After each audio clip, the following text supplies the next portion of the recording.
buvau su draugė.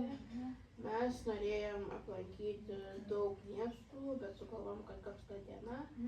Aš irgi Tai, buvau prie žodžiu, jūros. nuvariau prie Aš irgi. jūros, Aš irgi buvau prie nusimaudėm. jūros. Ir Upės, tada upė buvo buvo, aha, prie visiškai upės. faina. Aš irgi Sugalvojom, buvau kad prie reikia upės. nuvaryti į Aš nusimaudžiau. delfinariumą. Nusimaudėm. Nu, tai Nusimaudėm. delfinariumą. Nu, tai mes, aš gal galiu pabaigti Aš irgi buvau prie ežero. Nes aš vis tiek buvau labai gražioj Prie ežero vietoj, maudžiausi. Maudėmės. Arabų aš noriu pasipasakoti irgi.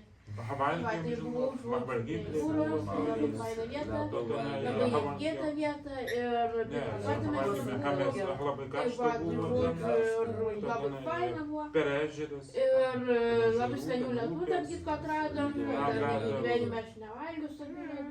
Mano valgyklą buvo ten labai valgyklą. faina Ten ir valgyklai.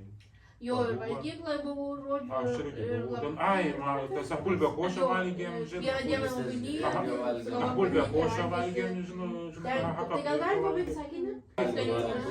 Viskas. Buvom prie Ne, tai čia jūros. šitą paplėtų valgėm. Nu tai va, ir valgiau kodlėtų, žodžiu, labai viskas faina buvo, tada sugalvojau, kad... Tai aš buvau, žinokit, prie jūros, labai faina vieta, atradom, kur labai skanus buvo ledai.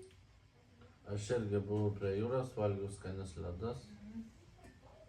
Aš buvau prie ežero, praleidžiu laiką. Tai va, buvo labai fainas oras, buvo labai šilta, gera. Aš irgi buvau prie ežeros, valgiau skanius ledus. Oras per buvau. Nu va, kaip smagu.